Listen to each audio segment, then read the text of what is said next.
Imagine Noé e sua família pisando em terra firme pela primeira vez após meses dentro da arca por causa do dilúvio. Viram um mundo novo, completamente vazio, sem cidades, sem vozes humanas. Um silêncio perturbador em toda parte. Você consegue se imaginar naquele lugar solitário, mesmo sabendo que Deus prometeu nunca mais destruir o mundo? Neste vídeo, vamos conhecer a história bíblica dos desafios no recomeço de Noé e sua família ao saírem da arca num lugar vazio da terra. Como foi a luta para recomeçar a vida neste lugar desértico após o dilúvio que entrou para a história? Mesmo assustados com a chegada à nova terra, Noé construiu o altar de gratidão a Deus para oferecer sacrifícios ao Senhor, reconhecendo a soberania divina. Isso nos faz pensar, nos dias atuais, quantas vezes deixamos de agradecer a Deus após superarmos as dificuldades da vida? Ao saírem da arca, viram o céu que antes carregado de nuvens se abriu para revelar um sol que secou a terra. O pacto eterno de Deus veio pelo surgimento no céu de um arco-íris, como demonstração que nunca mais as águas cobririam a terra para destruir a humanidade. Era mais do que uma promessa.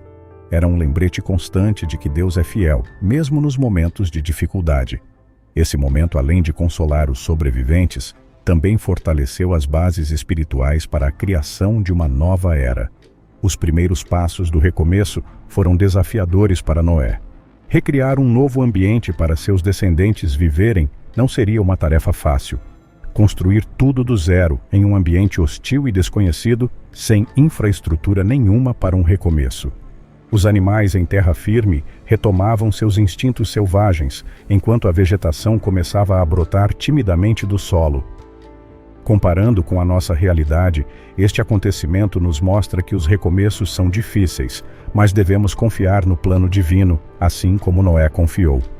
O tempo foi passando e Noé se deparou com o surgimento de novos descendentes que criaram novas famílias, dando origem a novas tribos e culturas, e seus descendentes diretos desempenharam papéis diferentes nesse processo. As linhagens se tornaram o embrião das nações. As novas gerações enfrentaram desafios enormes na divisão de terras, conflitos entre tribos e a necessidade de se estabelecerem em ambientes variados, desde desertos até florestas densas. Imagine a tensão de construir uma identidade coletiva enquanto cada grupo se afastava mais do núcleo original. Esse afastamento não era apenas geográfico, mas também cultural e espiritual. Tribos prosperaram se mantendo firmes nos ensinamentos de Noé e o pacto de Deus, enquanto outras começaram a se desviar, criando seus próprios sistemas de comunidade. Agora imagine o que teria passado pela mente de Noé ao ver a nova linhagem se afastando dos ensinamentos divinos e como ele lidou com essa situação. Outro momento tenso de Noé aconteceu quando seu filho Cam, ao vê-lo embriagado, o desrespeitou perante as pessoas. Para castigá-lo, Noé lançou uma maldição sobre a descendência de Cam, que cairia para seu filho Caam. Esta passagem bíblica está no livro de Gênesis capítulo 9, versículos de 20 a 27.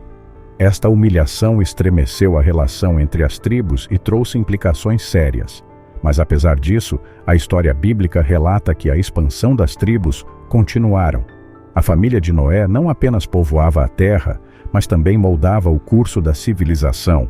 A linguagem, as tradições e os valores foram transmitidos a todos os descendentes.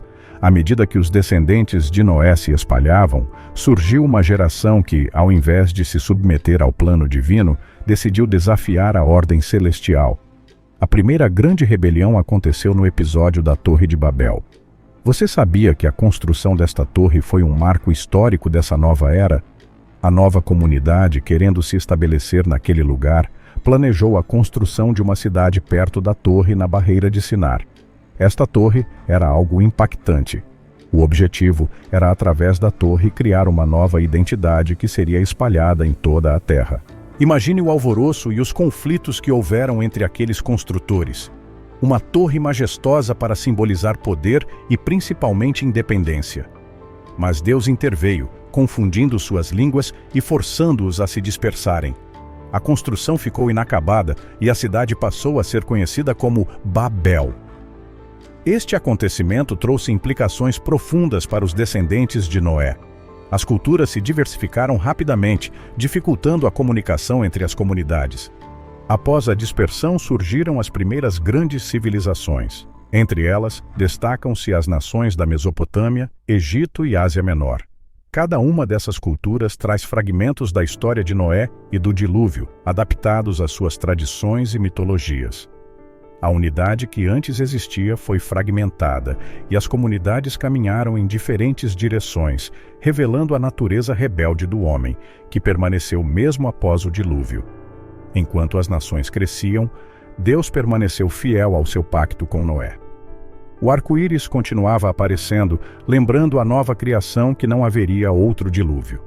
A descendência de Noé foi escolhida para ser o canal da redenção divina, mostrando que, mesmo em meio ao caos, Deus tinha um plano, e o episódio com a Torre de Babel nos mostra como as nossas escolhas e atitudes erradas podem impactar nossas vidas e também as gerações futuras. O que você pensa sobre a trajetória de Noé? De um simples homem justo a protagonista de uma das maiores histórias de renovação e esperança da humanidade. Escreva sua opinião nos comentários.